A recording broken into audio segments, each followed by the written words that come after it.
Reka turebe ibyanditswe dusanga muri Matayo ibice 17 umurongo waho turahera ku murongo wa 14. Titire y'amagambo iravuga ngo Yesu akiza umwana urwaye igicuri. 14. Bageze mu bantu umuntu araza aramwegera aramupfukamira aramubwira ati mwami babarira umuhungu wanjye uko arwaye igicuri kiramubabaza cyane kuko kenshi cyane kimutura mu muriro no mu mazi. Namuzaniye abigishwa bawe ntibabasha kumukiza. Yesu aramusubiza ati yemwe bantu b'iki gihe biyobagiza batizera nzageze he kubana namwe? Nzabihanganira kugeza ryari? Nimumunzanire hano. Yesu aramucyaha, dayimoni amuvamo, umuhungu ahera karakira. Maze abigishwa begera Yesu biherereye bati ni iki cyatumye twebwe bitunanira kumwirukana? Arabasubiza ati ni ukwizera kwanyu guke. Ndababwira ukuri yuko mwaba mufite kwizera hura n'akabuto ka sinapi, mwabwira umusozi muti va hano ujye hirya, wahava kandi nta kizabananira. Ariko bene uwo navanwamo n'ikindi keretse gusenga no kwiyiriza ubusa. Imana iduhana umugisha. Ahangaha abigishwa ba Yesu nabo ugiye kureba mbere yuko Yesu ajyanwa mu ijuru batarakira umwuka wera, bari abantu nkatwe bamubiri bameze nkatwe, kwizera kwabo nabo kwari kwinshi, kwizera kwabo kwari guke. Babazanira umuntu urwaye igicuri baramusengera bakora ibishoboka byose. Haleluya. Ariko bitewe na kwa kwizera bari bafite bakavuga ati nyamara nubwo turi gusenga, ubwo mwigisha wacu adahari, ubwo Yesu atari kumwe natwe, ntabwo umuntu ari buze cyangwa turavunikira ubusa. Barasengaga bishoboka byose bakabikora ariko badafite kwa kwizera. Haleluya. Yesu ahageze aramucyaha, dayimoni amuvamo, umwana arakira ahinduka muzima.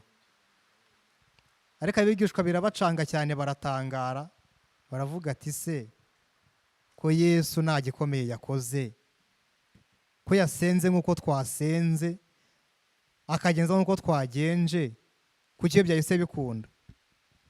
Baramubwira ati nyamara Yesu rero tubwire ko biri kose hari ibanga uduhisha nubwo tugendana twese tukabana, ariko hari ikintu utatubwira ko tugerageza bikanga, we wakoraho rimwe gusa abarwayi bagakira. Yesu arababwira ati reka mbabwira bati mwabatizera mwe, niyo mwagira kwizera ungana n'akabuto ka sinapi mukavuga ati wa musozi weva hano ujye hirya hariya, umusozi nawe uzabumvira kandi uzagenda. Ariko ageze hepfo arababwira ati iki cyo ni icyitonderwa,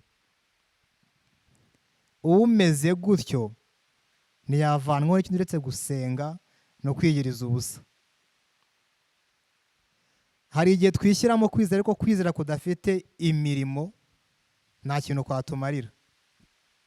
Mu gihe ubona urugamba rukomeye, mu gihe ubona ibintu bigucanze, ni byiza kwizera ko mu ijuru hari ubutabazi kandi ko Uwiteka ashoboye byose kandi azakugirira neza. Ariko hejuru ya kwa kwizera ongeraho gusenga, ongeraho kwiyiriza ubusa. Haleluya. Kugira ngo utakambire Uwiteka, nabona ko ushimikiriye uri hafi ye, akabona ko umaramaje by'isi wabyirengeje watesheje agaciro bya bindi byose, mbese bigaragara nk'ibigufitiye umumaro ukabihindura igihombo imbere y'Uwiteka, kugira ngo nawe amanukire kugutabara. Nta kabuza kwa kwizera kuye kuzakora imirimo n'ibitangaza. Icya mbere ni ukwizera.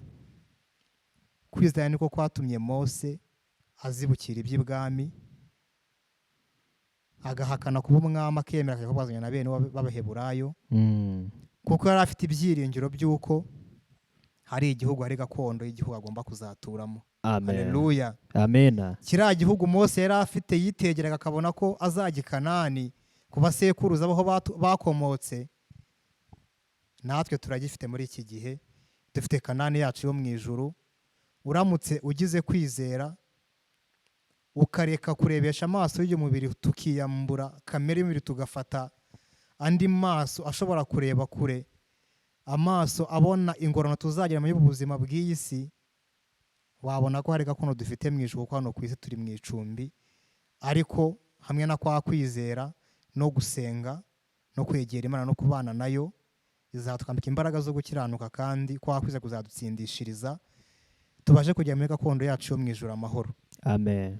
Abadukurikira ni abisirayeli muri iki gihe, abari hafi, bari kureba ubu butumwa, cyangwa n'abandi bazabura inyigisho God grace to Benjamin. zaha.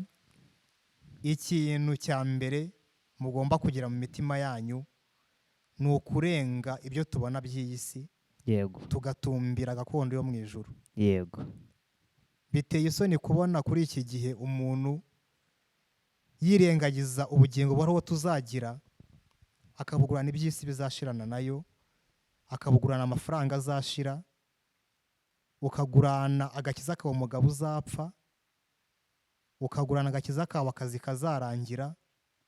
Ariko uramutse ugize amaso areba kure, ukagira amaso atumbira gakondo yo mu ijuru, wabona ko hari ingororano, ukabona ko hari ibyiza bikurindiriye mu ijuru, ukabasha gukorera Imana mu gihe nk'iki tugezemo, kuko ngo tugeze ku mugoroba w'isi, umwami wacu ari hafi.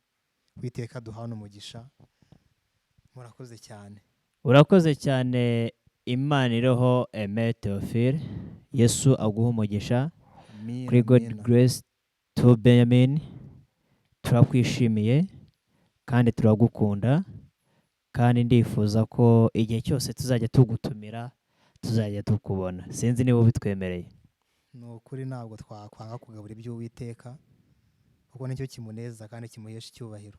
Amen. Tugana ku musozo nk'umunota umwe usigaye, gira message uhereza abantu. Message natanga ni uko abantu twakongera tukitekerezaho, tukiyinira mu mitima yacu. Nubwo twabyirutse tugakura bavuga ngo umwami Yesu araje, ariko ntabwo babeshye, umwami Yesu araje kandi ageze bugufi. Kuko ndakeka hari abo tungana batambutse, ku ruhande rwabo Yesu yaraje. Hari abaturuta kuri iki gihe batambutse bakiri muri uyu mubiri. Yego. Ku ruhande rwabo umwami wabo yaraje. Yego. Rero dukwiye natwe kumenya igihe tugezemo icyo ari cyo, kandi cyo kwegera Imana, tugasengera mu kuri no mu mwuka. Kuko ntawuzi isaha n'igihe. Dushobora kwicara turi kumwe uyu munsi, ariko ejo Yesu akaza ku giti cyanjye nkaba nahamagawe. Rero dukwiye gusenga mu gihe dufite, tukagikoresha neza. Urakoze cyane. Iyi ni God grace to Benjamin. Turabasaba gukora subscribe, like, comment, share, mukamamaza ukuri kw'ijambo ry'Imana. Turabakunda. Namwe mukore mwamamaza iby'umusaraba aho muri hose. Uwiteka ahire imirimo yanyu.